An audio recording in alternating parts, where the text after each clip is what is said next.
Oh, yes, yes, yes. Ah, the great Brandino. Do you have any stories of a time when you had a brilliant idea for a project or solution, like an absolute banger of an idea, and then the next day you forget it? You remember that it was a great idea, but you can't remember the actual thing. First, I want to tell you about this dream I had. And in the dream, I was literally dreaming of a movie plot. Like in the dream, it was like, oh, this would make a great movie plot. And then I sort of woke up and I was like, oh, that would be a great movie plot. And I wrote it down. And then the next morning, reader, it was not a great movie plot. It was terrible. It was absolutely awful. My dream, sleep-addled brain had somehow thought it was spectacular when it wasn't. But what you ask, have I had an idea in the middle of the night that I didn't write down and forgot by the next morning? Yes. Yes, that has happened. And I got to tell you, that really sucked. I can think of twice that it has happened. I am now a deep believer in getting up and writing it down. And frankly, one of the best ways to do that is if you touch type. Typing without looking is the single greatest thing I got out of high school, right alongside a love of science.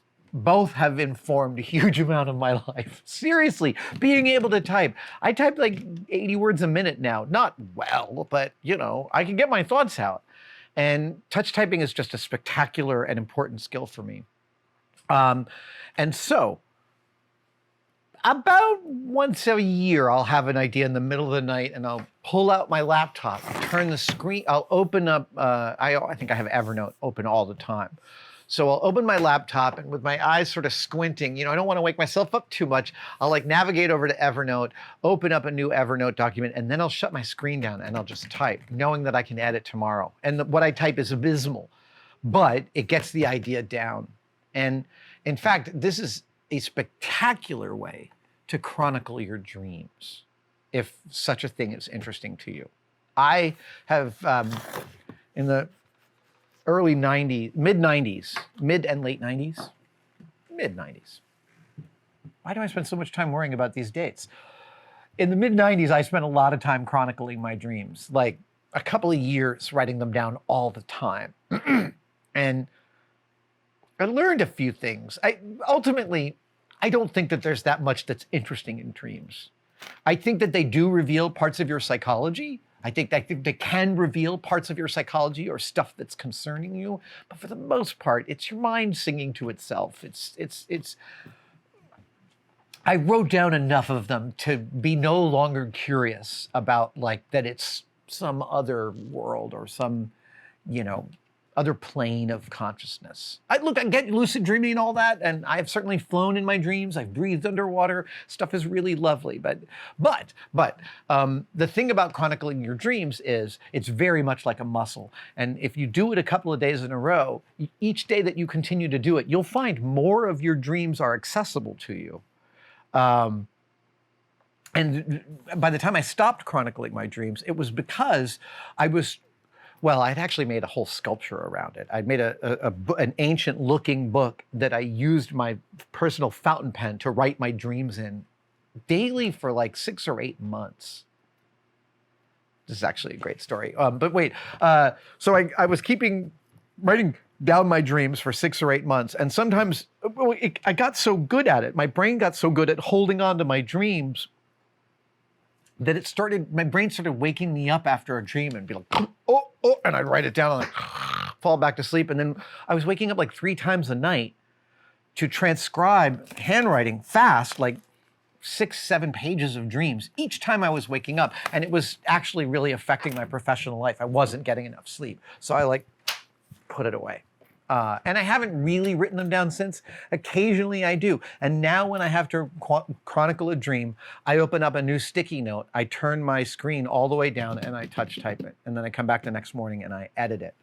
So the story is this book that I chronicled my dreams in ended up becoming part of a sculpture called the Somnambulist's Travel Kit. And I had an old sock drawer from a steamer trunk and I sort of posited to myself, a fictional character who was traveling through 18th century Europe and chronicling their dreams, what would they have as their kit for doing this? And I put that kit together. I think I've covered this piece on the channel. If I haven't, I'll check in with everybody. I'll pull out of storage and do a walkthrough of it, because it's one of the last, like, quote unquote sculptures, like pieces of art that I was thinking with a capital A that I made. But I made this like in 1991, 92. And, oh yeah, wait a minute. No, later than that. Yeah, it was after 70th Street. Anyway, again, it doesn't freaking matter. And I made this piece, and it went into a gallery show with Catherine Clark's gallery that used to be in Hayes Valley. And after that group show that the piece was in, I had to remove it. And I'm like 22, I have a small apartment, 25, whatever I am. I have a small apartment, I don't have a lot of room, but I was working at a theater. And so I took this book in its case with everything looking like it's 18th century and old. And because I love a surreal object, within the kit, there was just a doll's arm and a cutout built for the doll's arm, just because. And I took this piece, closed it up, and put it on its stand, a welded steel stand, into the back corner of this theater that I was working at. And this is a theater in which we were sort of building the theater at the same time as we were putting on shows. So there was construction stuff everywhere all the time. And my friend Shane Cooper comes to me, and he's like, Adam, he's a big guy, big personality. And Shane was like, Adam, someone told me that you know about this box, this red box from the wood shop. And I was like, oh, wow, that's been there for like 6 months. Yeah, that's a sculpture I made. And he was like, what? You made? Wait. And then he explained that in this theater full of construction equipment and all the stuff that was pulled out of the walls because we're building it at the same time as we're putting on shows, he had found this red box and opened it up. And it was like this 18th century travel kit. It looked like it could have been pulled out of a wall in the theater. And then he opens up the book, and it's full of all this. What does any of this mean? I am the god of weather? What is this writing? And it was really messing with his head. And he spent like 4 days in this sort of fever dream of like, what is this thing? Where did it come from? Who? He had so many questions. And I was clear, even when I was making this piece, that it was totally inspired by like my mom's ex-husband's telegraph clicker, whatever that's called, because he was into telegraphy, that I found in my grandmother's attic when I was like 6 or 7 years old, a box full of stuff my mom's ex-husband had left behind. And in there was a couple of telegraph things and other equipment. I still don't know what some of it was.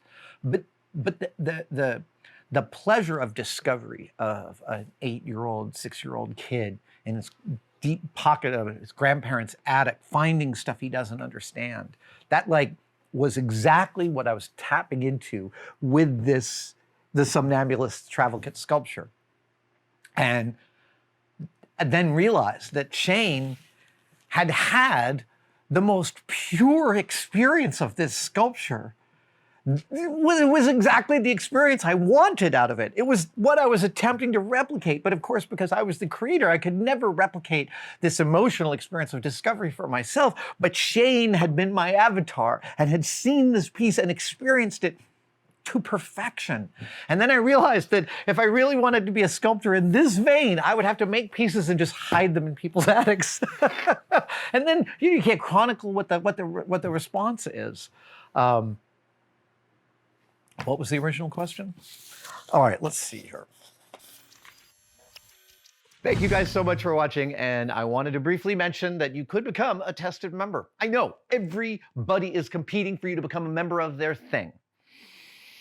What I want to express to you is that the Tested membership has become such an important part of the Tested family.